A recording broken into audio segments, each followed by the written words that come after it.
is it compulsory for everyone to participate in these exercises? It is not compulsory, but it is a must.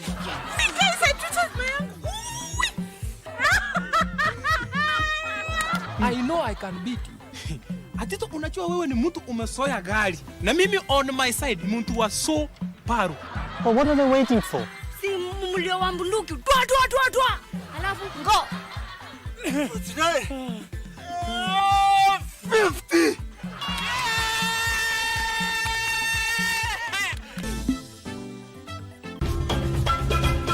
Wiki hii kwenye mkulima tutajifunza jinsi ya kupanda miche badala ya kuomba pesa kwa barabara, tungaungana pamoja ili tubadilishane mawazo. Kisha tutengeze mbolea asili. Ukiangalia zile vitu zimepandwa na compost na zile zimepandwa na artificial fertilizer, utaona ziko tofauti sana. Hata taste yenyewe iko tofauti. Hiyo kitu kikula unasikia mzuri, iko sawa. Jiunge nasi Jumamosi saa 10:30 hapa KBC Channel 1. Nasema hivi, naona siku hizi kazi za secretary zimehamia majumbani. Wamaanisha nini? Yaani imefikia mahali wewe uandika mimi kwa voicemail. Kila nikikupigia simu mteja, ulikuwa unataraja mimi fanye nini? Si ungengoja tu unajua nitakuja ofisini tutaongea. Wewe ulitaka kuua mtu kwa kumjeruhi kwanza. Nyanyuka kanenda. Wewe uko na madharau sana wewe. Unacheka nini sasa? Unakula space ya bure hapo. Nenda katoe kiviti chako, nenda.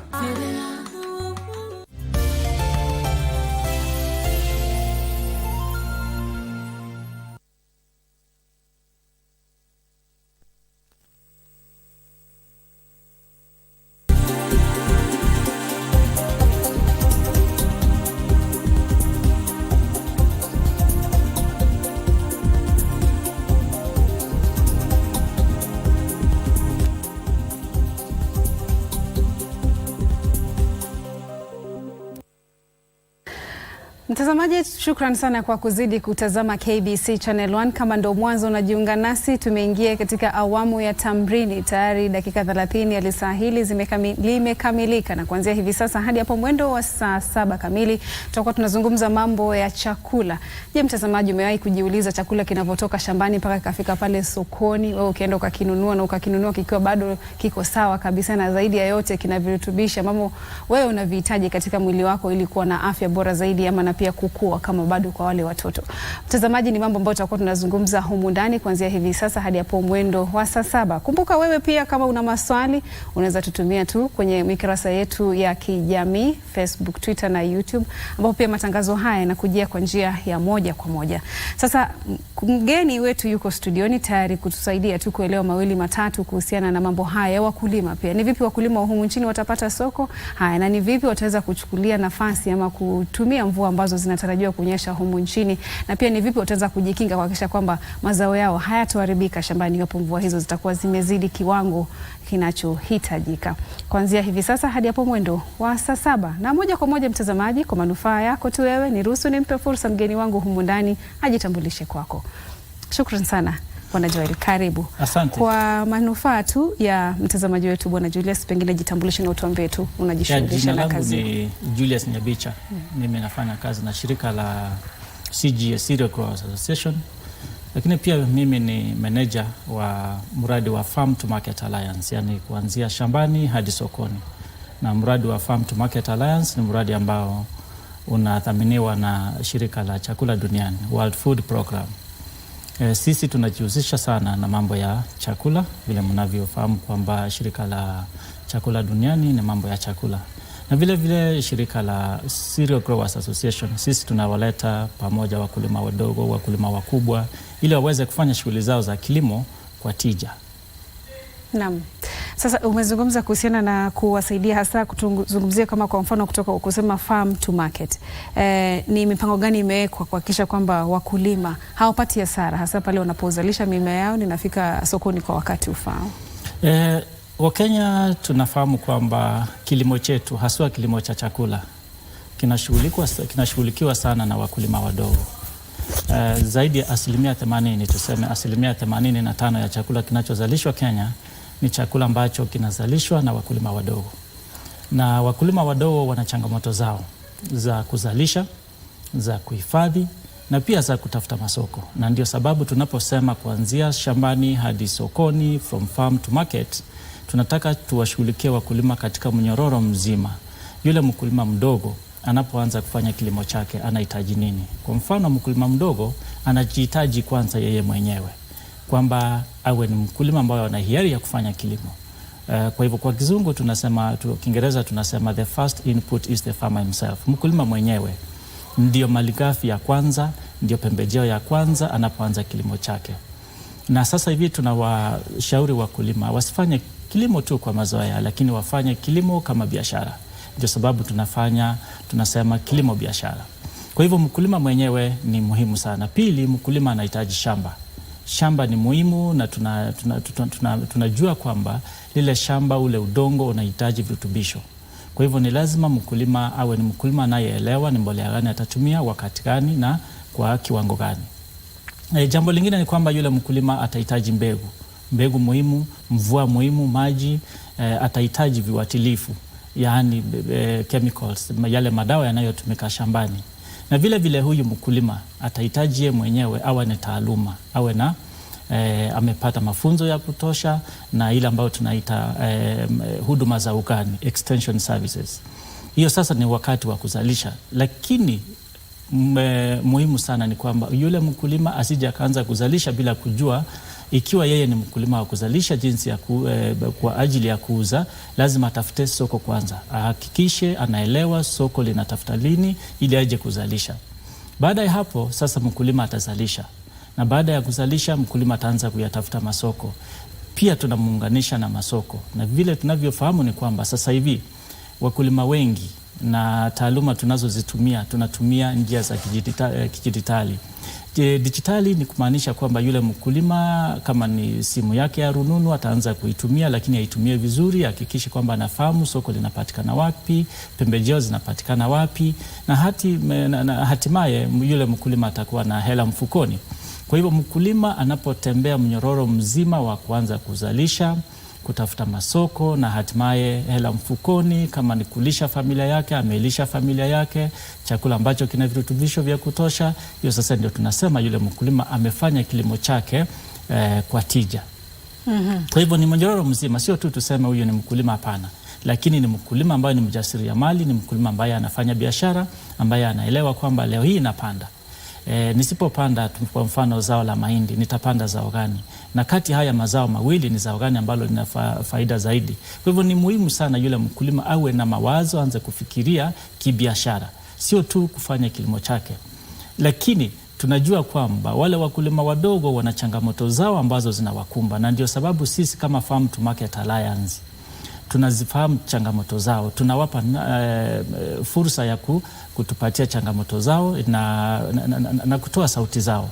Wanapotoa zile sauti zao, na sisi sasa tunakaa chini, tunaanza kuwahudumia. Lakini kitu kingine ambacho sisi wa Kenya tumezoea vibaya ni kwamba tunafahamu kwamba labda tunafikiria kwamba mkulima sio mfanya biashara, au mkulima anastahili kutegemea tu kile kilimo chake, na sivyo. Sisi kama Farm to Market Alliance kile ambacho tumeanza kukifanya ni kwamba tunawachukua wakulima ambao ni wale wakulima viongozi, tunawafunza ili waelewe kwamba kilimo sio kilimo tu kile cha kulima shambani, lakini pia anaweza akapata hela kutokana na njia zingine. Kwa mfano, ikiwa kuna mkulima ambayo sasa tunaita Farmer Service Centers, ambao ni wale watoa huduma muhimu sana kwa wakulima wengine, anaweza kuwa yeye ndio anaunganisha wakulima ili wapate pembejeo za kilimo, kwa sababu tunajua wakati wa kupanda kwa mfano kuna changamoto ya pembejeo ya tuseme mbegu na mbolea na viuatilifu. Yule mkulima ambao ni mkulima kiongozi ambaye atakuwa anatoa huduma, atakuwa anawaunganisha wale wanaozalisha hizi pembejeo na wakulima wadogo, lakini atakuwa anafanya hivyo kwa faida yake pia, kwa sababu anapofanya kuunganisha wale wanaozalisha pia wanampa ile tunaita commission kidogo. Na baada ya hapo wakulima sasa watakuwa wamezalisha. Baada ya hapo wale wakulima wataanza kuhitaji tuseme mashine na teknolojia tofauti tofauti. Kwa mfano sasa hivi tunaelewa kwamba wakulima wengi hawatumii trekta. Ikiwa kuna trekta moja tuseme kwenye ward moja au kwenye kijiji, yule sasa kiongozi ndio atakuwa na waunganisha kwamba hapa tuna trekta, Na pia hapa tuna wakulima ambao wanastahili kulimiwa mashamba yao. Lakini trekta haiwezi kusafiri tuseme kilomita 2-3 kuja kulima shamba ekari moja. Kwa hivyo lazima ziweke yale mashamba pamoja, ile trekta inapokuja kulima kuna mashamba ya kutosha ya kulimwa. Hiyo pia ni service. Anapofanya hivyo yule mwenye trekta atakuwa anampa commission. Na kuna teknolojia zingine. Kwa mfano sasa hivi tunapofanya kilimo chetu, hatulimi vile tulivyokuwa tunalima zamani. Hivi majuzi tumekuwa na kongamano kubwa la mabadiliko ya tabia nchi hapa Nairobi. Lile kongamano lilikuwa linaangazia sana kwamba kuna mabadiliko ya tabia nchi, na sisi kama binadamu kutumia ujuzi wetu na kutumia teknolojia, kutumia taaluma na sayansi, tunawezaje kuepukana au kupunguza makali ya mabadiliko ya tabia nchi. Kwa hivyo sisi kile tunawahimiza na wakulima ni kwamba wasije wakalima mashamba yao kila wakati anageuza na pindua udongo. Mwisho wa siku ni kwamba ule udongo pia unapunguza virutubisho na uwezi kuwa na tija hata unapolima. Kuna sasa teknolojia tunazozitumia, kwa mfano zile tunaita reapers. Mkulima hastahili kulima kila wakati. Analima tu kisehemu kidogo, anapanda pale, sehemu nyingine anaweza akatumia madawa kupiga na kuua kwekwe, na mwisho wa siku unapata kwamba hata unaponyesha mvua ndogo, ile mvua inabaki pale kwa sababu sio shamba lote ambalo liligeuzwa, lilipinduliwa. Hizi teknolojia pia wale tunaita farmer service centers watakuwa wanaunganisha wenye teknolojia vile na wakulima wadogo. Lakini kitu kingine ni kwamba baada ya kuzalisha, baada ya kuvuna, hawa wakulima wadogo wanapeleka mazao yao wapi? Hii ndio changamoto kubwa ambayo inakumba wakulima wetu, hasa wakulima wadogo Kenya. Hapo kwa soko la kupata mazao, ndio swali langu lilikuwa lifuatilizie tu lingine. Pengine ni jambo la kawaida, tutaona kwenye vyombo vya habari, tutasoma magazetini, kila wakati wakulima wanapovuna utaona kuna vitu vimeharibika. Pengine maziwa yamemwagwa, sijui kuna mahali unasikia, ama mahindi yameharibikia shambani, tomato zimeharibika, vitunguu. Sasa kama shirika nyinyi mnafanya nini kuhakikisha kwamba uharibifu huu kwa wakulima unapungua? Mambo mawili muhimu. Kwanza, tunatumia teknolojia sasa hivi. Tunaelewa kwamba wakulima wengi ni wakulima wadogo. Tunapotumia teknolojia ya kusambaza habari, yule mkulima ambaye atakuwa amezalisha maziwa yake tuseme katika kaunti ya Nyandarua, atakuwa na habari kwamba kaunti ya Narok au kaunti ya Nyamira, Kisii kutakuwa na upungufu wa maziwa. Kwa hivyo anaweza akasafirisha akapeleka sehemu ambazo zina mapungufu ya mazao kama hayo. Pili ni kwamba pia yule mkulima ambaye atakuwa amezalisha, ikiwa wameungana, wamekuwa wakulima wengi, wanaweza wakakusanya, ile tunaita aggregation. Baada ya kukusanya, tunaweza kuwa na mnunuzi sasa ametoka Nairobi, ameenda na tanka lake akanunua yale maziwa. Ikiwa ni mahindi, mnunuzi anaweza akatuma gari lake, tuseme hata ni trailer moja, akaenda akachukua yale mahindi. Lakini ikiwa ni mkulima mdogo mmoja na mahindi yake gunia 10, inakuwa ni vigumu sana kuuza. Kwa hivyo ile tunaita aggregation, kuwaleta wakulima wadogo pamoja ni muhimu sana, kutumia teknolojia na kusambaza habari. Na kitu kingine ambacho ni muhimu sana sasa ni kuanza kutumia teknolojia ya kuhifadhi baada ya kuvuna. Tuseme ni kuvuna zao la mahindi au nafaka hata maziwa. Tusipotumia teknolojia, siku zote tutakuwa tunabaki nyuma, kwa sababu tumevuna leo, lakini mahitaji ya kile chakula ambacho tumekivuna leo huenda ikawa ni baada ya wiki 2 ama baada ya miezi 2. Tunahifadhi namna gani ili kile chakula kiwe salama mpaka baada ya miezi 2? Kwa hivyo ni matumizi ya teknolojia katika kuhifadhi. Pili ni matumizi ya teknolojia na dijitali kwa kusambaza habari na kujua kwamba masoko yako wapi na chakula kiko wapi. Na vile nikiwaleta wakulima wengi wadogo wawe pamoja, ili waweze kukusanya mazao yao, yawe ni mazao ambayo yanaweza kuchukuliwa na wale ambao tunawaita wanunuzi. Tayari pengine mpango huu mnaoendeleza katika kaunti ngapi, na mapokezi yamekuwa vipi, kizingatia kwanza miundo misingi? Kwa mfano umetajia kutumia njia ya teknolojia. Tuna imani kwamba simu zinahusika kwa sana, na wale ambao pengine wanafanya ukulima kwa sana watakuwa pengine hawana simu zile ambazo zinaweza tumia kama internet. Sasa changamoto kama hizi mnazikabili vipi? Mradi wa Farm to Market Alliance, kuanzia shambani hadi sokoni, tuko katika kaunti 13 sasa hivi. Tuko katika kaunti ya Migori, tuko katika kaunti ya Homa Bay, kaunti ya Kisumu, Busia, Kakamega, Siaya, Bungoma, tuko Elgeyo Marakwet, tuko Narok, tuko Nakuru, tuko Nyandarua, tuko Meru na vile vile tuko katika kaunti ya Tharaka Nithi. Katika hizi kaunti zote ambazo tunafanya kazi, tumewaleta wakulima wadogo pamoja kutumia teknolojia. Wale ambao tunawaita farmer service centers, wale ambao wanatoa huduma muhimu kwa wakulima. Wana simu. Kwa hivyo ikiwa kuna tuseme ile tunaita platform wanastahili kutumia, iko katika simu zao. Na vile vile wale wakulima ambao wanawahudumia, tunawahimiza sana wawe na zile simu ili waweze kupata ujumbe. Lakini tunafahamu kwamba Kenya ni nchi ambayo ina watu wengi sana ambao wanatumia simu ya mkononi. Kwa hivyo hatusemi kwamba kuna uhaba wa simu. Simu zipo, Wakenya wana simu, ni matumizi ambao sasa tunataka kuwarai Wakenya watumie simu zao vizuri ili ziweze kuwa manufaa kwao. Watu wengi hapa ni kuingia kwenye TikTok na kuingia kwenye WhatsApp, lakini pia unaweza ukatumia ile TikTok na WhatsApp kujifunza na kupata mambo muhimu na kujiunganisha kwa mfano katika soko. Na vile vile sasa hivi tunaingia kwenye msimu wa El Nino. Sisi kama Farm to Market Alliance na vile vile kama shirika la Cereal Growers Association tunachokifanya ni kwamba tunawatumia wakulima wetu ule ujumbe mfupi kwamba kaunti fulani kutakuwa na mvua itakuwa kiasi gani na tahadhari za kuchukuliwa ni zipi. Kwa hivyo sio tu kutuma ule ujumbe, lakini pia unatuma ule ujumbe na pia unatoa suluhisho kwamba kutakuwa na mvua, tunastahili kufanya nini. Changamoto kubwa ambayo tutakuwa nayo sisi kama Wakenya, tunaelewa sasa ni wakati wa kuvuna, haswa wakati wa kuvuna mazao ya nafaka. Tunapoingia huu wakati wa kuvuna na kuna mvua nyingi, kutakuwa na uharibifu wa haya mazao, post harvest losses, na hata sumukuvu, yani aflatoxin pia itakuwa ni changamoto. Kwa hivyo ni vizuri wakulima waanze kutahadhari na wafahamu kwamba kutakapokuwa na hizi changamoto tunafanya nini. Tumeelewa kwamba serikali imetoa hela fulani kwa ajili ya wakulima wajikinge na madhara ya El Nino, haswa wale ambao wanavuna. Kutakuwa na dryers, zile mashine za kukausha tuseme nafaka, mahindi katika sehemu mbalimbali.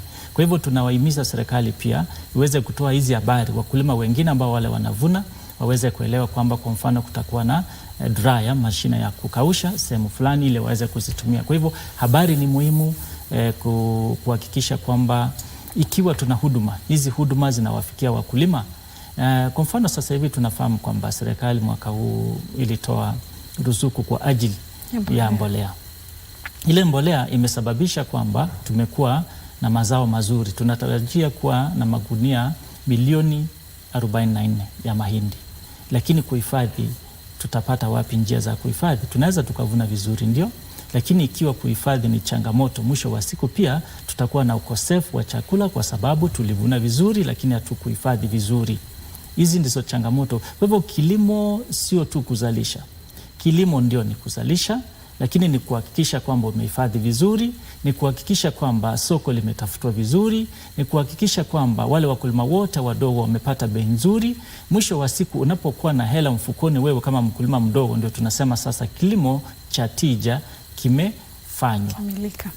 Naam, sasa katika kuhakikisha hasa mvua zinavyokuja, kwa hizi mvua za El Nino zitakuwa zinaathiri katika maeneo mengi kama ulivyotaja tu, baadhi ya maeneo haya ni yale ambayo yanakuza vyakula na yatakuwa yameingia katika msimu wa kuvuna. Sasa hasara itakuwepo na kiwango cha hasara hiyo itapigania ama italingania na yale maandalizi ambayo wakulima watakuwa wamefanya na pia serikali na wale ambao viongozi wanahusika. Je, unadhani serikali za kaunti zina mchango gani katika kuhakikisha kwamba wakulima wanakingwa?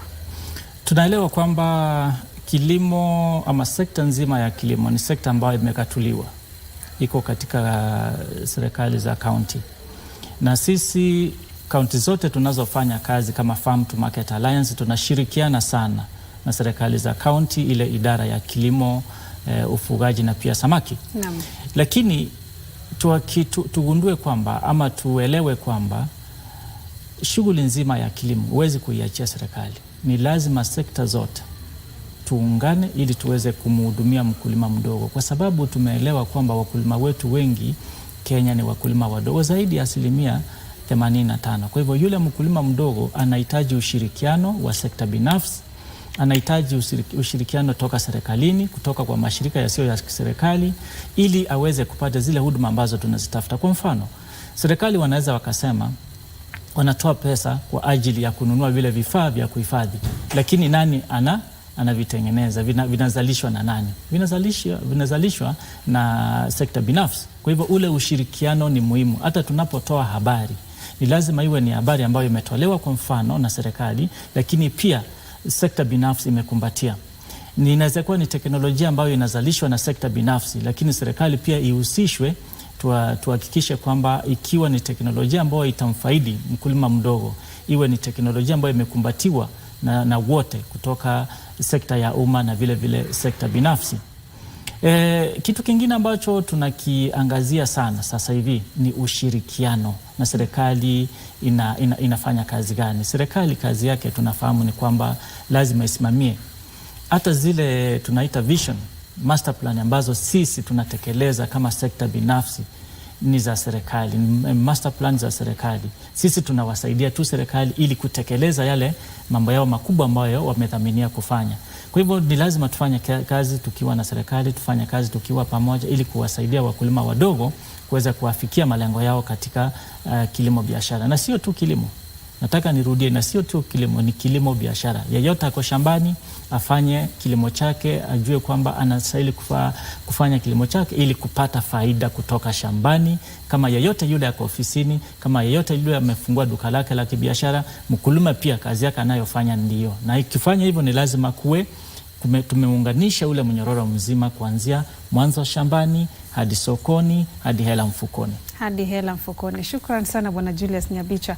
Masuala haya ya wakulima na kuhakikisha kwamba usalama wa chakula unakuwepo nchini na pia kufanyika kilimo biashara kama ulivyotaja, bila shaka ni mazungumzo ambayo yanahitaji muda hata zaidi.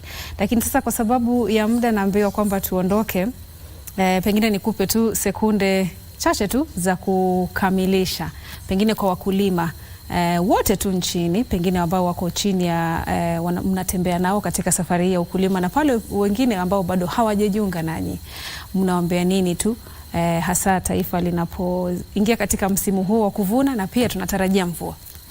Wakulima tuanze kuzingatia na kukumbatia teknolojia. Hatuwezi tukafaulu katika kilimo chetu ikiwa hatutakumbatia teknolojia. Teknolojia inaanzia shambani, inaanzia na wewe mkulima. Hakikisha kwamba unapojifunza, jifunze teknolojia ya kisasa. Tumia matumizi ya mbolea, matumizi ya mbegu ya kisasa, matumizi ya viuatilifu panapohitajika. Pia tutumie teknolojia kwa mfano dijitali kuhakikisha kwamba tunatumia sasa zile platform kutafuta masoko.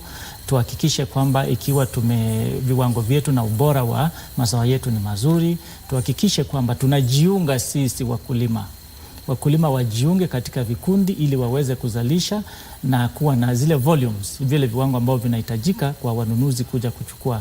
Na mwisho wa siku tutafaulu ikiwa tu teknolojia tutaikumbatia, na vile vile tutafanya kazi kwa pamoja kwa kuzingatia na kufuatilia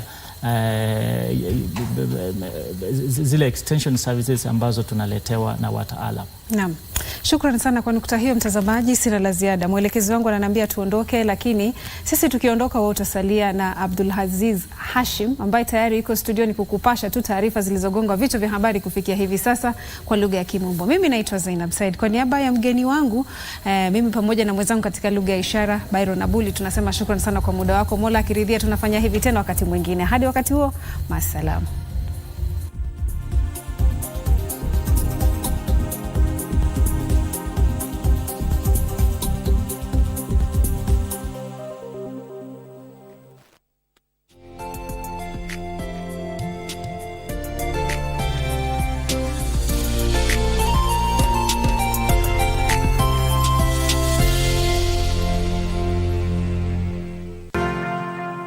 Dyslexia is a learning disorder that affects one's ability to read, spell, write, and even speak at times. My memories of school, I thought I was doing better than I really was. And then I look at my, my records, my school records, I'm like, oh man, I wasn't a great student. I was really, I wasn't great at all. Children who have it experience trouble with reading, writing, and spelling. One of the things that we were trying to do here, in Africa, is really getting the teachers, parents aware that just because their child is having some issues, might be behavior issues, might just be learning issues. Doesn't mean they're bad. Doesn't mean they're lazy.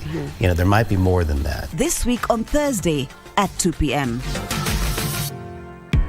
KBC Channel 1 magazine programs strive to disseminate news and information. Welcome to Happening in the World of Entertainment and achievements of individuals navigating through life. Be part of the intelligent conversation. Papa KBC Channel 1. Related to the interest of Kenyan public on various subjects of national importance. Basi karibu tujifunze. Keeping you up to date with the latest tech news, challenges and remarkable stories of individuals with disabilities. And you have a say. Our magazine programs empower communities with words for conversations and a common language to approach the world. For your infotainment needs, we have a great range of programs. My talents are modeling, swimming, and doing arts and craft. My aspiration is to be in the national swimming team and be an environmental engineer. Technology is our future as humans. As agriculture says, soil is fed by humans. A, B, C, D, E, F, G, H. I love this story, and I hope that you will like it too, because it's a story about friendship. Today I'm going to show you guys on how to make the yummiest chocolate chip cake at the comfort of your home. We're going to make a bookmark for this very special person in our life. See, I'm on a middle, she want you. I'm a I don't need me.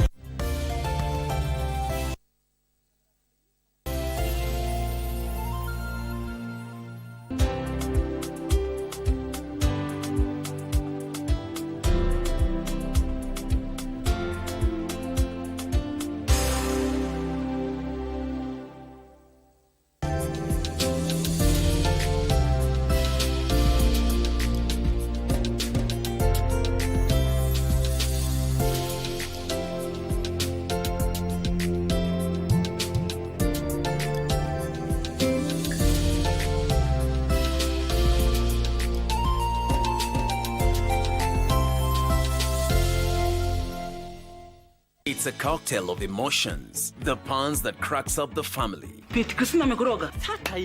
greed that yields power, and a hunger for success. Friends turn to foes. Survival for the fittest is the drive. Who are we blackmailing? But nothing beats the feud in a family where one disappears and another fights for the crown. It was not supposed to go this far. It's the desire to succeed that keeps us going, the deception that keeps us digging, and the laughter pill that keeps us living.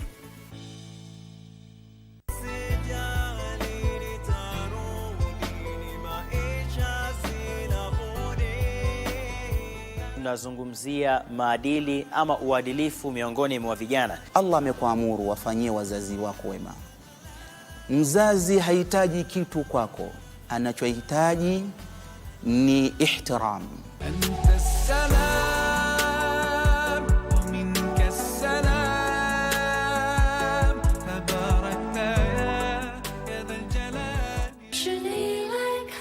Promise that I'm telling you the truth. I didn't lose the quotation. I had my copy with me in the meeting. Send an ambulance. My stomach. It hurts a lot. Be open with me in the future. And remember, I'll always be there for you, okay? Hey, put it down now. Get back to work. I'm checking the back. Looking here. Had she waited a few days.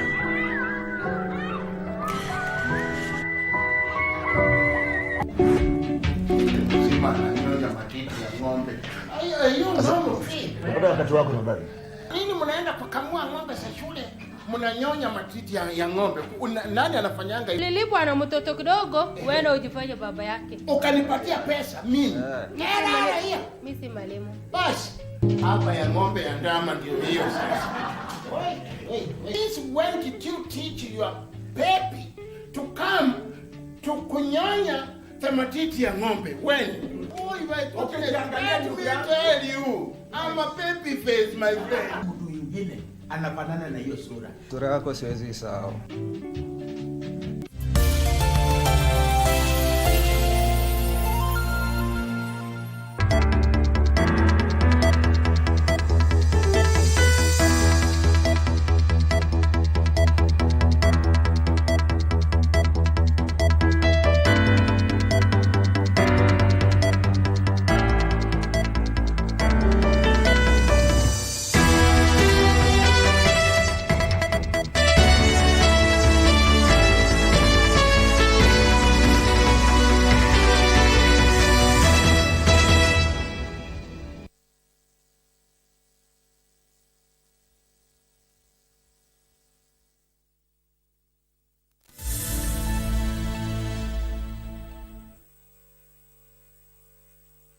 Barely 24 hours after President William Ruto enacted his first cabinet reshuffle, it has elicited mixed reactions both on and offline. What are the political ramifications of that particular move, given that a number of the political leaders have raised their concerns, others congratulating the president on making resounding efforts to reshuffle his cabinet? We have that and so much more for you in the next 1 hour or so. Welcome to the broadcast. My name is Abdiaziz Hashim. My co-anchor this lovely afternoon is Byron Abuli. Let's start on that particular note where the task force where over 3 million children below the age of 5 years. Will be taking you to that particular story in just a few, but let's start on this particular matter where the task force on police reform has recommended 3 key changes in the operations of the National Police Service. Among them, the freezing of promotions for officers who remain at one station for more than 3 years. The task force, presenting its progress report to President William Ruto, called for enforcement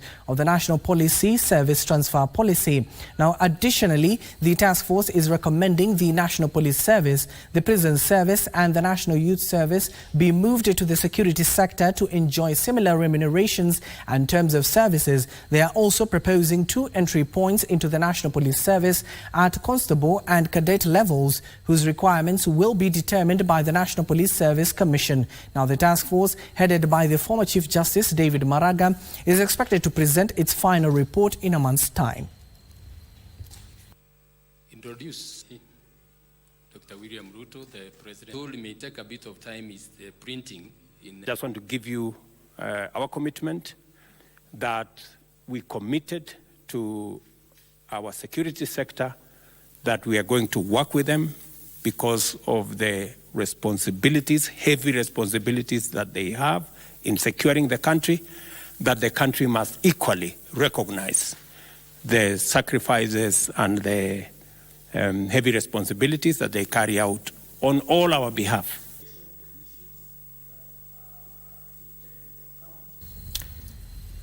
Now to some exciting news. Maralal residents are gearing up for the Maralal Camel Derby to be hosted in Samburu County.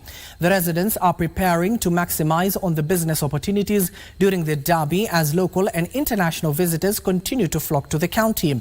Security has been beefed up ahead of the derby. It's all systems go for the Maralal Camel Derby, with residents fully prepared to host the event, with some of them setting up tents for businesses. The residents expressed their joy for the return of the derby that had been halted for the past 3 years due to the corona pandemic, adding that this is a great opportunity to engage in trading activities. Kwa hivyo hii mjengo yenye unaona hii masoko yenye watu wanakuja kuuza manini, makipanda, masoda, manini, kila kitu, mpaka nyama. Sasa tuna prepare mavibanda, kila mtu akona vibanda, ndio tuna prepare. Mimi niko na kibanda ya hoteli. Tuko tofauti, kila mtu ako ya hoteli, ya duka, ya bushari. Sasa tunafurahia Camel Derby yetu venye imerudi. The County Tourism Director Matthew Liakono noted that delegates from Germany, USA and Canada will grace the occasion, adding that a high number of tourists have visited the area. First delegations from Marsabit County, Isiolo and Laikipia have already here. Most of the hotels, or all of the hotels within Maralal and even within the environs, are fully booked. That shows you that the uptake is very high. And they are not just coming for Camel Derby. This is like a gateway to the larger north or to the magical north. They noted that security within the region has been beefed up. For Lunchtime News, I am Teresa Mutai. Well, elsewhere, riverine communities have been urged to move to higher grounds following the start of the rains in some parts of the country. Garissa County Commissioner, that is Solomon Chesut, said the government is keen on having families move out of mapped-out flood areas to avoid disasters. Members of the public residing along Tana River have been notified to move to higher grounds as the rain begin to pound in some parts of the country. And sometimes Tana River is a blessing to us, but when the rains are above normal, then it becomes a disaster. And we have advised the members of the public to move to higher grounds, especially in preparation for the same.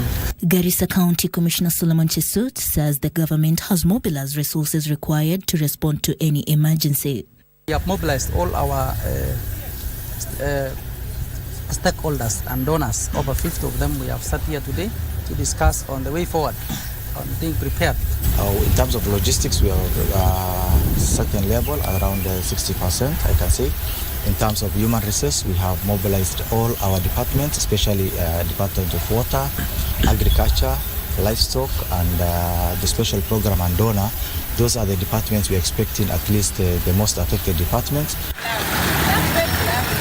Elsewhere, Meru County government says plans are in place to address any emergencies during the El Nino rains. Vile vile tutaanzisha namba ya kutumia katika rununu, mobile number ambaye tutakuwa tunatumia, wakazi wetu wote wa miji watakuwa wanatumia ili kutuelezea zile janga ziko huko, kama kuna maafa ama kuna jambo lingine ama nyumba zimeenda na maji, wanatumia hiyo namba na wanaripot, na tunakimbia pale, tunaleta suluhu. Finally, in Kajiado County, hundreds of farmers from semi-arid parts of the county have been urged to adequately prepare for the rains, harvest water, and focus on farming. It's going to solve the issue of food security. It's going to try and also improve on the retention of students in schools. And in the long run, it's going to be able to change the pastoral communities because they are going to develop skills, alternative skills to pastoralism. Pauline Nasimir for Lunchtime News. And away from the rains, I want to take you to Turkana County, where I do understand our senior reporter, that is Simon Achola, is on standby. Good afternoon, Achola. If you can hear me, what are the climate matters of change that lead up to the African Climate Summit that we experienced during this particular few weeks? But we'll be linking up with our reporter in just a few. Allow us to solve that particular technical glitch. Let's continue with some of our stories where disputes have emerged between the residents of Kiambu, Kajiado, and Nakuru counties over the ongoing quarrying activities in Nduyani-Ndeia border. Now the residents are now calling on the governors of the three counties to speedily resolve the dispute before it escalates further.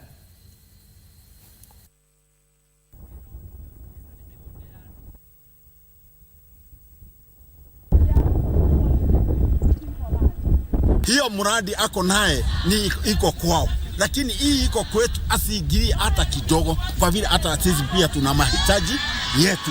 Na sisi hii mawe sasa imekuwa faida kwetu, na ilikuwa tu imekaa tu hivyo. Kwa nini wanaona saa hizi tumekuwa na hii investor sasa bakuje waingilie? Gavana wetu wa Kiambu, tafadhali Honorable Waitagi, kukiwezekana wakae chini na gavana wa upande wa Nakuru na gavana wa upande wa Kajiado, ndio watu wabie wazi na watuonyeshe wazi mipaka iko namna gani. Now, I do understand we have gotten a hold of our senior reporter, that is Simon Achola, who is in Turkana County. Good afternoon, Achola, and good to see you. The question I was asking initially was about on matters on climate change. We do hear that the Turkana University is currently holding a summit into that particular retrospect. How does this link to the African Climate Summit 2023 that concluded a few weeks ago?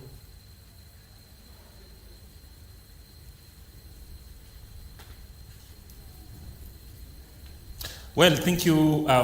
Thank you very much, Aziz Hashim. Indeed, we are in Turkana County, and exactly what is happening is that we are casting our eyes on the Turkana Tourism and Cultural Festivals that is expected to go down starting from 12th of this month, that is next week, up until 14th. And of course, a number of high-powered delegation from the government are expected here to officially grace that particular occasion. But also, we will be looking at other many aspects of Turkana County that have been told in the media, either correctly or incorrectly. And there's no better person to actually tell the story of Turkana County than Turkana residents themselves. So today, of course, what we are casting our eyes on is a fact that Turkana County is one of the counties that has been earmarked as one of the hotspots of possible flash floods that might be experienced, of course, out of the El Nino rains. And we are asking ourselves what needs to be done in terms of finding long-term solutions. Yes, we have been told that the government has actually set aside resources in terms of ensuring that those that will be affected if indeed the flash floods will be coming are actually mitigated, or the effects are actually cushioned. However, in the long run, what needs to be done? So with me here, of course, is the Vice Chancellor of Turkana University, and we all know the space of institution of higher learning in this country in terms of doing evidence-based research, in terms of finding long-term solutions to the problems that, of course, bedevil the community. So with me here is Dr. Peter Edong, who will actually just introduce himself again, and of course tell us what is so unique about Turkana County before, of course, we delve much into the research that surrounds resilience of this community to climate change. My name is Dr. Peter Edome Akwe, the Dean, School of Science and Technology, Turkana University College. I'm here acting on behalf of the principal, Professor George Chaminiwa, who is on official duty. What's so unique about Turkana University? Turkana University College is a university that was established here on 27th of January 2017. And as a university, we want to be a globally esteemed university in terms of teaching, research and outreach services. And as a university, we have developed courses, market-driven courses in the area of dryland farming and also human evolutionary biology. Those are our unique courses that as a university that is in the area of human evolution. And Turkana County is known as a result of the cradle of mankind. The cradle of mankind, of course, in the world. You've talked about agriculture. And we all know that this county is one of the counties in the country that actually experience both the extremes, the drought, and of course when there's rainfall, of course we'll also be experiencing floods. As a university in this region, what are we doing in terms of ensuring that then we can equip the students who are actually coming out of this institution, and of course the community in terms of being resilient to the vagaries of climate change? As a university college, we strive to be to achieve our academic excellence by developing our intellectual academic faculties of our students in terms of knowledge and skills that are going to be used in solving the societal problems. And that's why we have courses in the area of agriculture, dryland farming, so that we are able to address the issue of drought that has actually affected this county, the Turkana County. And that's why we are developing courses that will address issues of the drought, that are able to be resilient in terms of growing crops that can be used in an area like Turkana, in Asal and semi-arid areas. Yes. This is potentially one of the richest counties in the country, of course, factoring in the issue of oil and water aquifers, right? However, on the front of agriculture, what is the potential of this county, and how do we ensure that we can actually harness the potential into what can actually be helpful to the community? Yes, as a university, we are undertaking research, and we want to work on the element of doing a lot of research that is evidence-based that is going to create evidence-based knowledge that will help the people to exploit the natural resources that we have in Turkana County. Turkana County is endowed with a lot of minerals, and as a university, we also want to develop courses that will address those issues that are capable of exploiting the potential that we have. Also courses in agriculture, in environment, and natural resources management. Yes. My director, Mugo, just was when he saw the pictures of the background, he asked this question, that how come that we have always known Turkana to be very dry, but we are seeing so many trees in the background. How then do we increase the forest cover in this region in terms of just ensuring that we have the right species to ensure that we can actually have any forest cover in the region? Yes, as a university, we are actually anchoring on the agenda that His Excellency the President about planting many trees. And as a university, we are members of several committees, both at the county level and even at the national level, on the issue of planting many trees. So as a university, we have been planting trees, and we have so many trees that can do very well in these arid and semi-arid areas. Like you see around at our backgrounds, we have a Saradacta indica species that does very well here. And we are also trying to promote growth of indigenous plant species that can withstand, that are capable to grow very well in this area. So we are trying as a university to plant many trees. And even now, as part of outreach activity, when we go out, we also try to educate people the importance of planting trees so that we are able to address the issue of climate change in this place. So having many trees, that means it will change the environment and even make people at least be more comfortable. And even also in terms of attracting the rain, we have to plant so many trees. Yes. You've rightly put it that this is the cradle of mankind. Yes. How then do we leverage on the indigenous knowledge? Because over the years, the indigenous knowledge has been very helpful to the people, not just of Turkana County, but of course the local communities across this particular region. How do we then leverage on the same, and of course also integrate the same with the modern knowledge that of course is coming from the labs to ensure that we can actually move forward and be in a better place in terms of being resilient? Yes, as a university, we embrace partnership and linkages.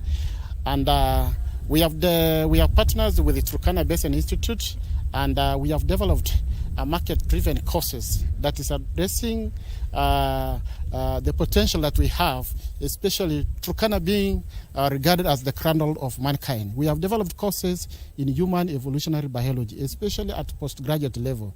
And we have students who are pursuing that degree program that are market-driven and that can address the societal problems, that can also change the way people are living and also change their thinking, okay, so that they're able to utilize that knowledge. And we have a lot of fossils in this area. We have a lot of hominins in this area that as a country we need to even enact a law on how to protect those fossils because they're part of our national heritage.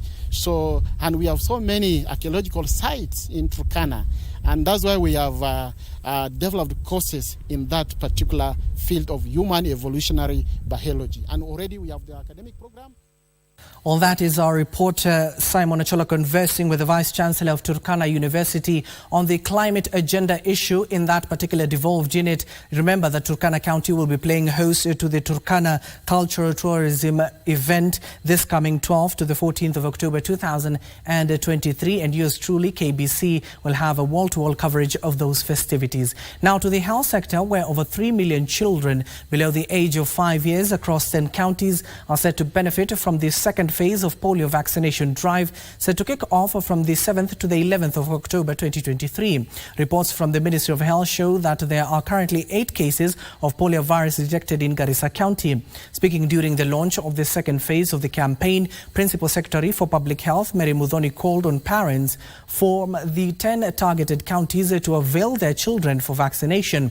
Counties targeted are Nairobi, Kiambu, Kajiado, Machakos, Kitui, Tana River, Garissa, Lamu, Wajir and Mandera.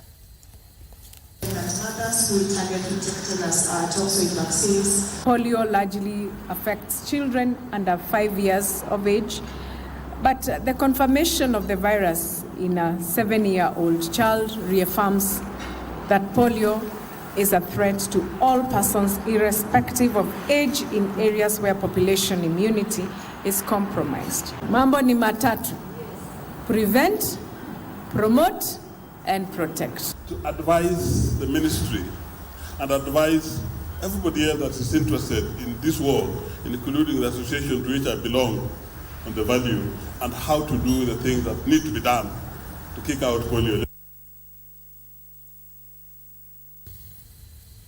And in other news, outgoing Water, Sanitation and Irrigation Cabinet Secretary, that is Alice Wahome, has challenged Makueni County leaders to desist from politicizing the construction of Thwake Dam, saying the project will continue despite financial hiccups. The CS who toured the project assured the residents and leaders that the government is committed to completing the project. Area leaders who accompanied the CS, led by the area governor Mutula Kilonzo Jr., urged the government to speed up the completion of the project to ease access of water. Thwake Multipurpose Dam, once fully completed, will give thousands of residents hope for a better future.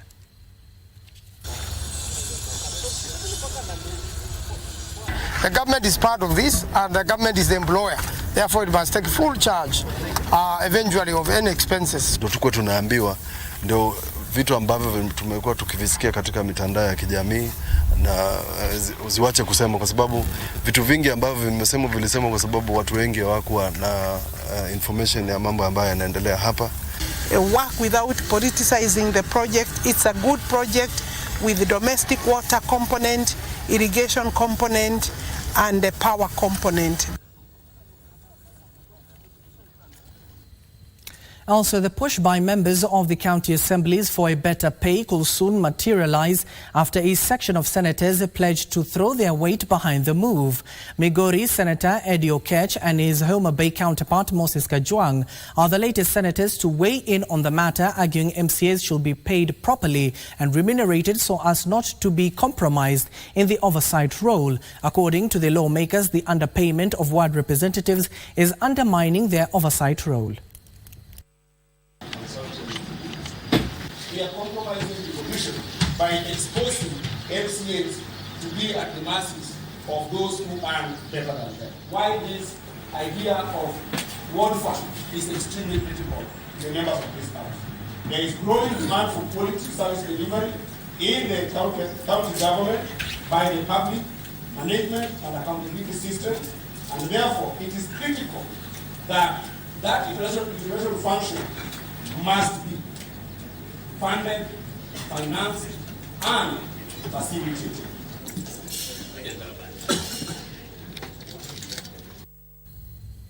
And away from the corridors of the county assembly, the government is conducting a public participation forums in a bid to ensure adoption of the best practices before, during and after construction of any kind of structures. The State Department of Public Works and the National Construction Authority (NCA) were in Eldoret, Uasin Gishu County, where they called on public to remain vigilant and work with professions when constructing. Now, Principal Secretary, that is Joel Arumoyang, says the time has come for the county to get rid of fatalities associated to collapsed buildings due to flaunting construction processes.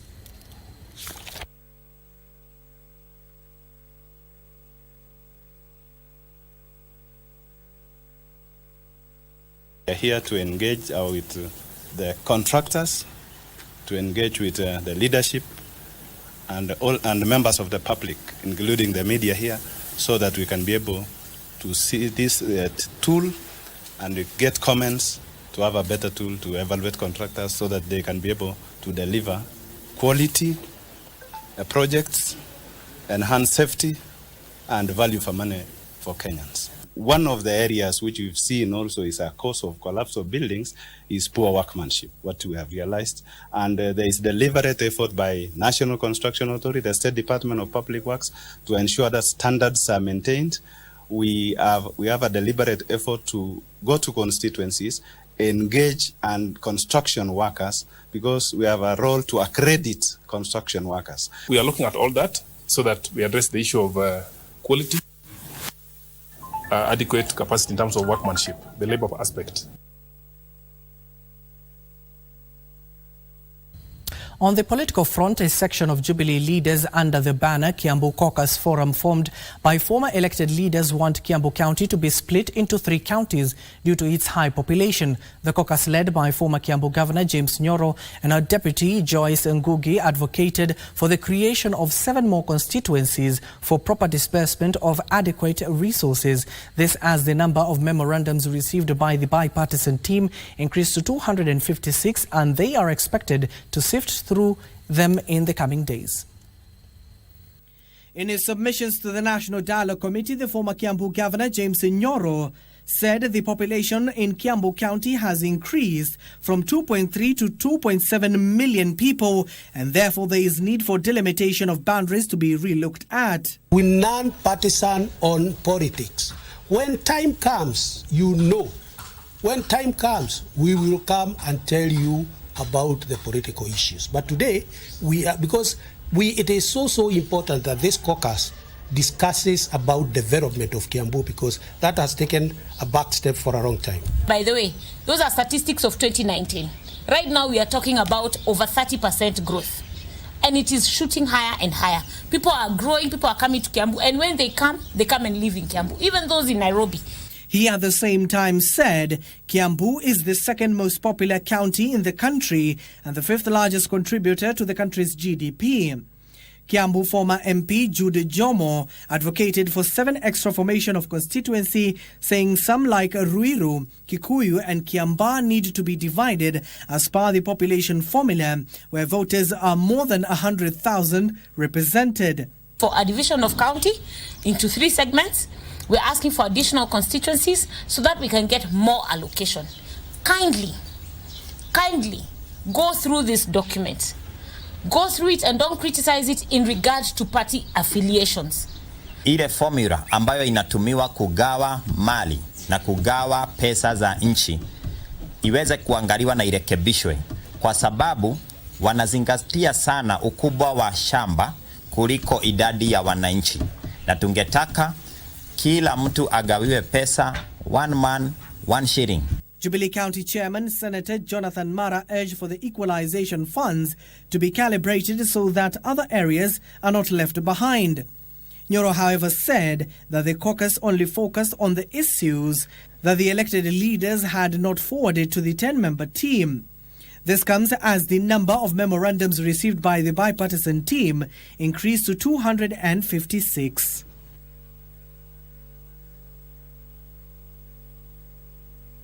27 minutes past the hour. We take our first commercial break here on KBC's Lunchtime News. Don't go too far. You can interact with us on our KBC Channel 1 platforms as well as at Abdiaziz Hashim. Don't go too far.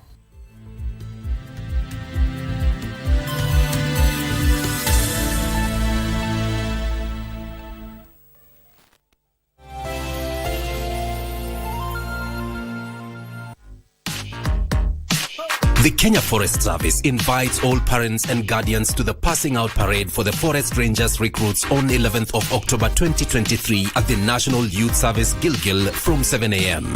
The new Forest Rangers will greatly contribute to the Kenya Forest Service mandate of conserving, protecting and sustainably managing forest resources for the benefit of all Kenyans. The Kenya Forest Service, towards 30% tree cover by 2032.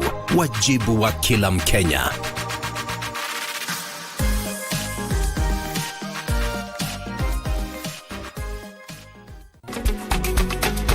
This week on What's in Your Kitchen, Chef Dennis makes for us mutton rogan josh. Santi, I've got all my ingredients for the mutton rogan josh, courtesy of our guest cook, Dennis. Aya.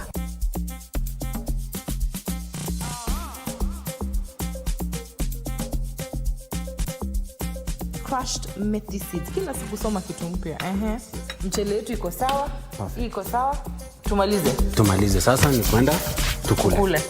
Lakini hauendi. Mimi siendi. Hauendi. Hiyo tutaongea kwa meza kwanza. Sawa sawa.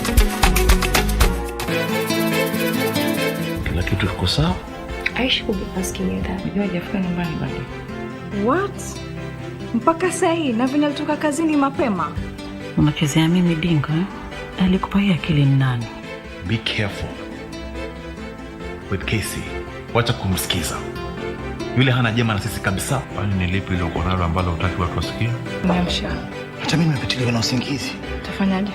Ulifunga mlango? Mimi mawe. Oh my God. Find out something about him. Anything.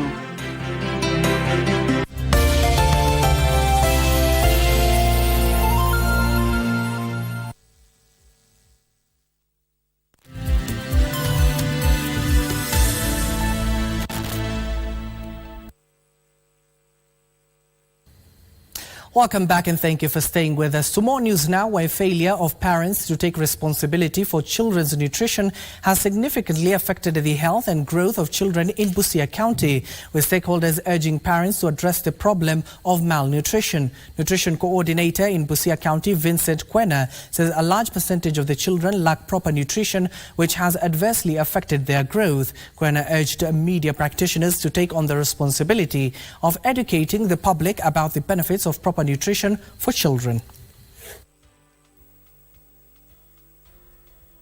There are many things that interferes with the development of children, and we are trying to reverse this trend. That the cost of inaction is very high. That if children are not given strong foundations in life, then they may not reach their development potential. And if that happens, then their economic earnings at that end will also be interfered with. Nurturing these children and ensuring that they're able to disseminate information to the larger community. Because the most important is the community to get the right information and ensure that they exercise proper parenting skills for ensuring that children thrive in a safe and good environment.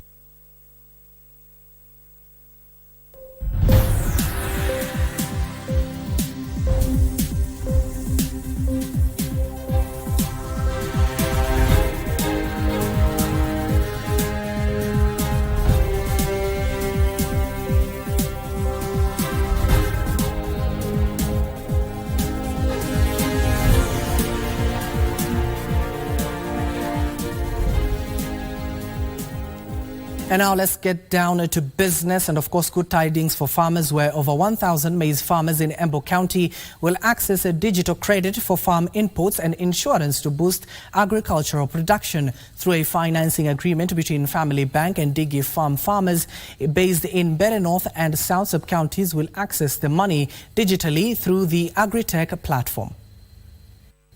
Through the partnership between Family Bank and DigiFarm, registered farmers in Bere North and South sub-counties will redeem their credit vouchers to receive farm inputs from the DigiFarm partner Agrovets. Smallholder farmers will receive financing depending on the acreage size and crop cycle.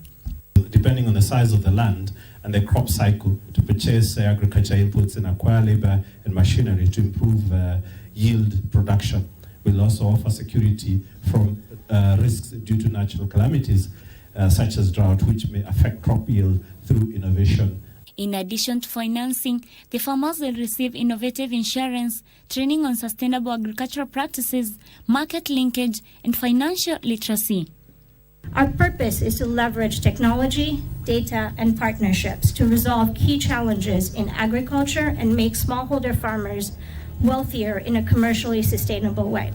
The Family Bank and DigiFarm partnership follows a program spearheaded by the International Food Policy Research Institute to implement a risk contingent credit program to assess whether innovative insurance products can increase access to finance by smallholder farmers. Through this digital credit facility, registered farmers will receive e-vouchers on their phone to purchase quality farm inputs from their nearest DigiFarm Agrovet. Arid and semi-arid land counties such as Embu often face low agricultural produce due to production shocks such as droughts and diseases. Edna Murungi, reporting for Lunchtime News. Those in employment are still saving despite the harsh rising cost of living. Baraka Yetu Sacco CEO Thomas Osoro says micro, small and medium-sized entrepreneurs are leading the group in saving, with a majority of them saving at least 2,000 Kenya shillings daily. Sacco sector in Kenya accumulated total deposits or savings amounting to 629.45 billion shillings in 2022 compared to 564.89 billion shillings in 2021, an increase of 9.84%. This was according to a report by Economic Survey 2022, which indicated that deposits were distributed as non-withdrawable BOSA, amounting to 515.65 billion shillings, the withdrawable savings FOSA amounting to 83.78 billion shillings, and fixed deposit savings amounting to 21.02 billion shillings. As the sector continues to produce a comeback after COVID-19, a drought and high cost of living, Kenyans have not lagged behind in employing a savings culture. This is according to Baraka Yetu Sacco CEO Thomas Osoro, who is urging micro, small and medium entrepreneurs, MSMEs, to join the circle and enjoy financial benefits. People are embracing the saving culture. People are embracing the loan take-up culture. But again, we're saying we're not yet there. We need to encourage more saving culture, more training, more invest more in getting the member to know that we need to.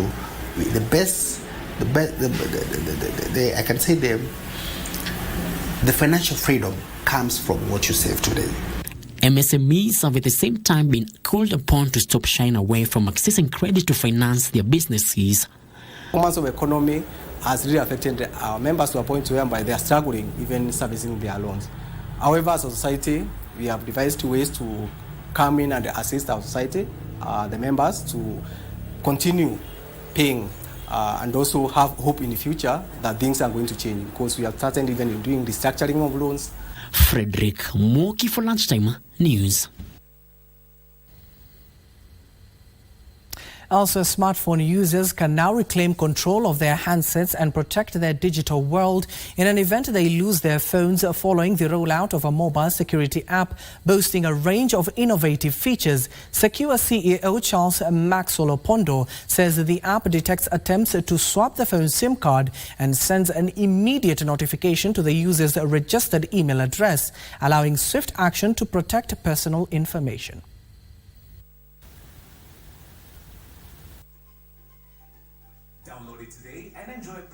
If you were to put your phone on a desk and move a bit, someone takes the phone, the alarm will trigger and you start taking pictures and send those pictures to the email address of the owner of the phone. And at the same time, it does the same thing for all the other features, which is pockets, pocket mode, headsets, charger. And we also have smart feature in the application that will automatically choose for you what protection is best for you at that time. So in terms of the target market, it's one of those applications that almost anyone and everyone that has a smartphone will probably have utilization for it.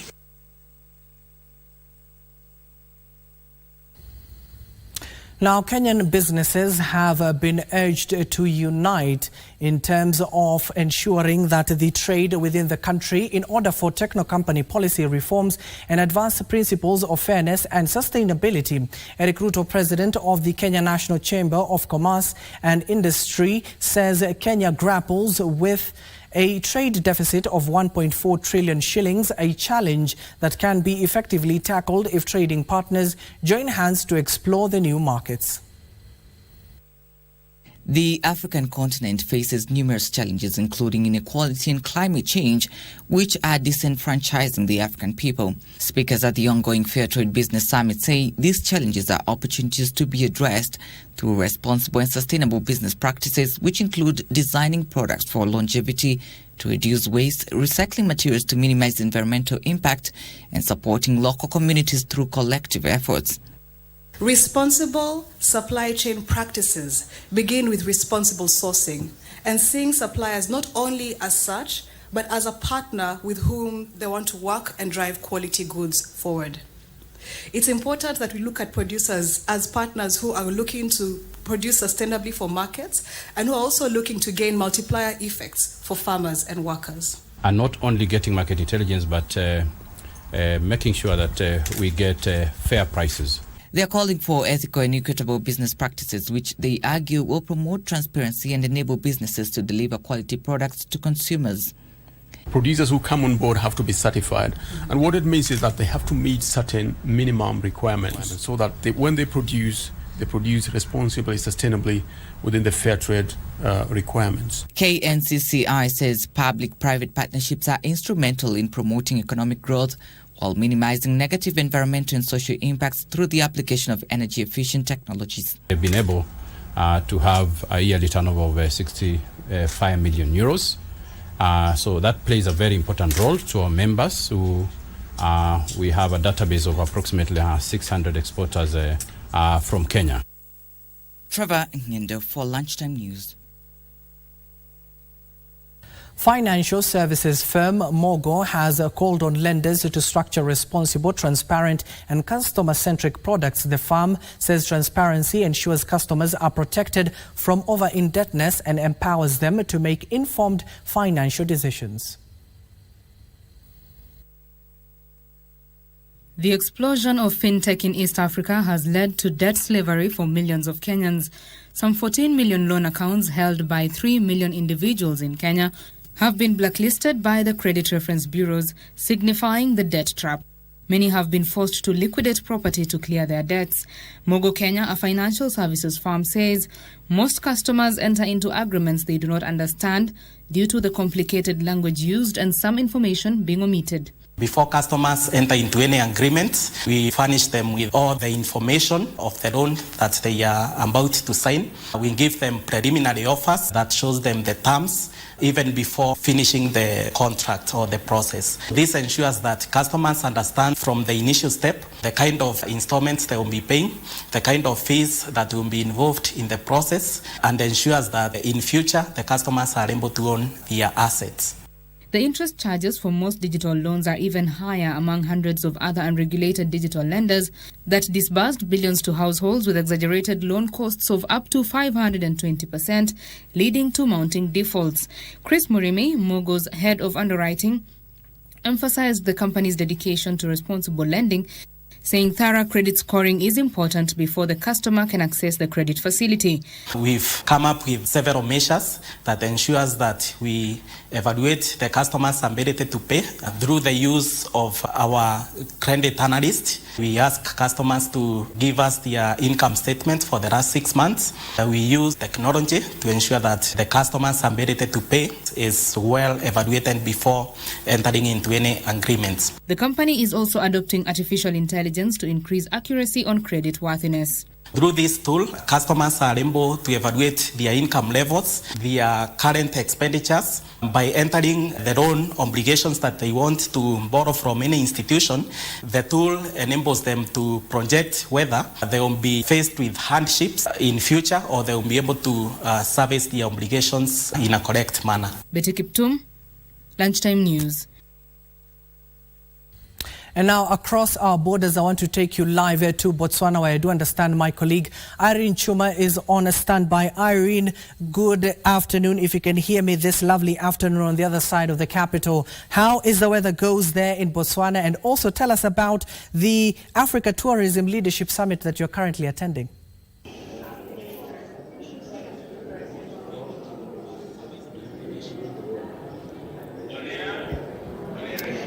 Abdiaziz, good afternoon. It is a warm day here in Gaborone, Botswana. The Africa Tourism Leadership Forum Day 2 is underway, and we have had quite a number of Kenyans who are interested in this summit. And let me bring on board one of the investors to tell us what impact is this summit going to have to you back at home. Introduce yourself.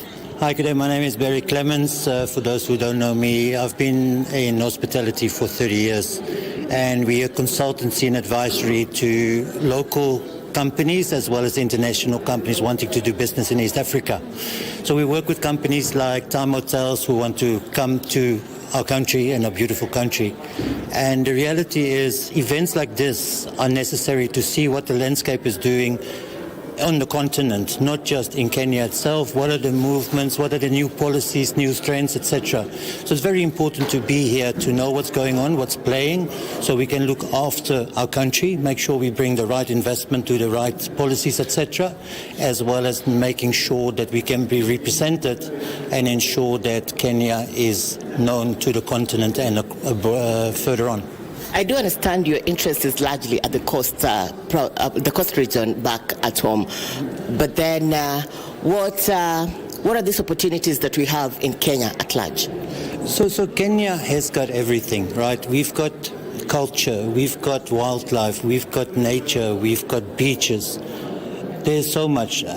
So yes, I might be based on the coast, but it doesn't mean that's what we focus on. Just before I left to come here, we were in Baricho looking at agritourism. There's huge potential for every aspect of the hospitality and tourism space within Kenya. Any type of tourism that you can think of, we can accommodate it. That's how powerful we can be within Africa. Thank you. Abdi, I do understand that we are quite a number of several countries, 30 countries are here to brainstorm on way forward on how we can reconnect as a region in boosting our tourism products from wildlife to the beach product. And you know, Kenya is best placed when it comes to tourism matters, but we say sky is not the limit. Let me now be able to engage Wambugu Wagishohi, an investor who is here also to learn more from other investors in other countries and tell us, how has it been, the experience? Thank you very much. My name is Wambugu Wagichoy. I'm actually not an investor. I am a franchise consultant. My work in this conference mainly is to run a franchise masterclass, and this has to do with businesses in the tourism industry, trying to show them the way how they would be able to operate outside their normal working zones to be able to cover the African market. The experience has been good. There are very, very many nice businesses that I've seen that are actually able to grow outside their home markets. However, most of them have not done so because the concept of franchising has not quite well been understood by many businesses. So my role here and across Africa is to encourage local businesses in whatever area you are. Forget about just tourism. In any area you are that you have a business that has been profitable for the last 2 years, that is already running well, and you are looking to expand it, franchising is a model to go for. And when I talk about franchising, I'm talking about both you growing your own business into a franchise and also looking for people who have already grown theirs, and you can become a part owner of that brand as a franchisee. Thank you. Thank you, Wambugu Wagishohi. But then, Abdiaziz, we are also having specialists in trade and investments who are also maximizing on opportunities from this forum. With me right now, I have Emily Mburu. You have so many titles, Emily. Tell me, today you're here under which title? I'm Emily Mburu Ndoria. I am the Director for Trading Services, Investment, Intellectual Property Rights, and Digital Trade. So you can see it's a whole combination of many elements that we are working on at the AFCFTA Secretariat. So for the tourism sector, why tourism? Tourism falls under what we call the trading services sector. So it's one of the key sectors that the countries in Africa have decided to actually liberalize because they had already started the work on liberalization. So it was much easier to continue that, and also it's a low-hanging fruit.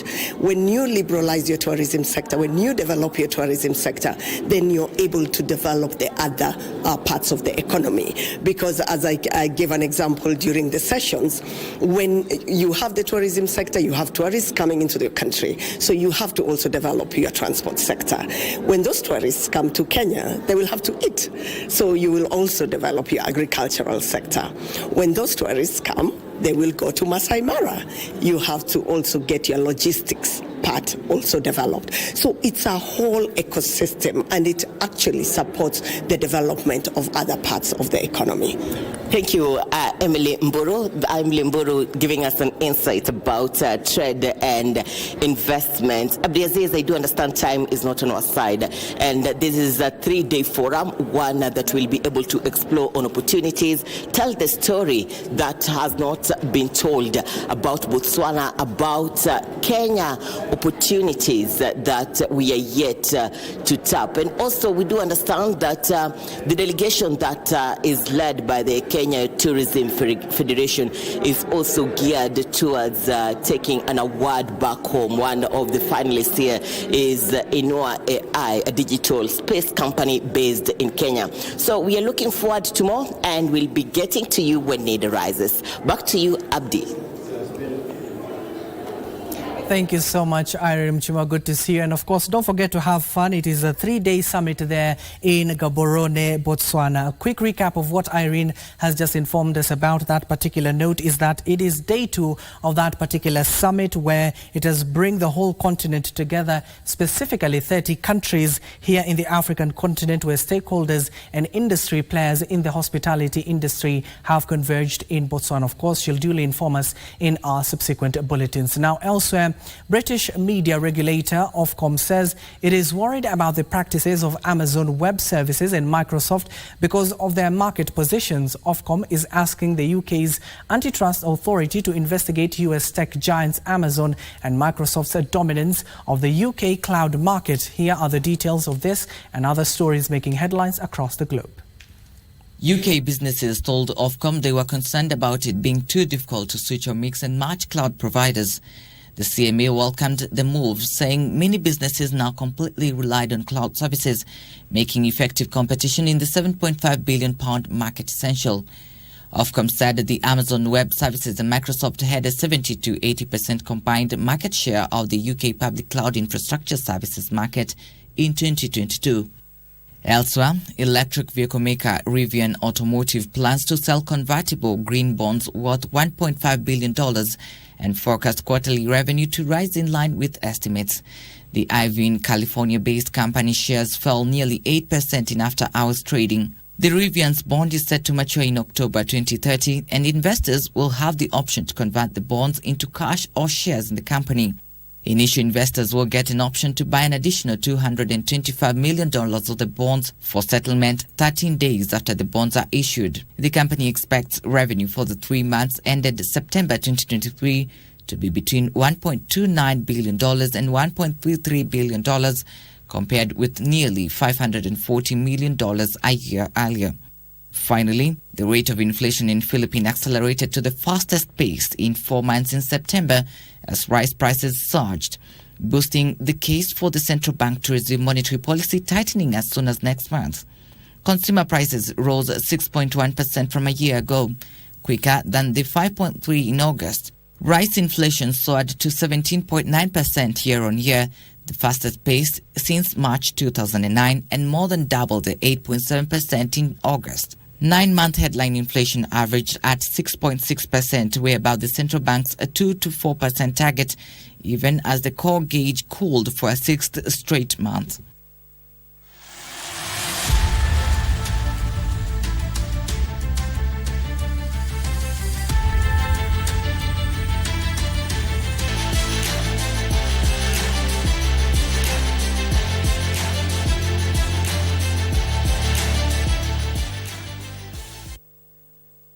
And now finally, welcome to the world of sports. About 2,500 cyclists are expected to compete in the second edition of the Jubilee Live Free Cycling Competition to be held on the 26th of November in Nairobi. The cyclists will be drawn from Kenya, Uganda and Tanzania and will compete in the one-day event, which aims at promoting healthy living free of disease that can be prevented through exercising. The Live Free race will provide an opportunity for individuals and families to get physically involved through the sport. We will also leverage this event to initiate educational conversations on the benefits of physical activity to our well-being, both physical and mental. We believe that the adoption of physical activity in our daily life will combat the surge of lifestyle diseases and improve our mental well-being. Cycling and about the Grand Nairobi Bike Race and the Jubilee Live Free Race, it's not just about a competition. It's a testament of a shared commitment towards a healthier, greener and sustainable future. Now, coming from a few weeks back, we were having the African Climate Summit, and the conversations there were about how can Africa sort of be much better, given that despite it being the least emitter in terms of greenhouse gases, it's one that is most affected. How do we then change this narrative? And I believe in our own individual capacities, we have the opportunity to do so. And cycling is one of the sports or activities that is able to address this. We are always concerned about the safety part of cyclists, because the mentality of the Kenyan motorist is that it's like he has a right of way, or he or she has a right of way more than the cyclist. And that is actually a disadvantage, because if you don't respect the other user, it becomes a problem. So we want to encourage people to know that we are all users of the same facility.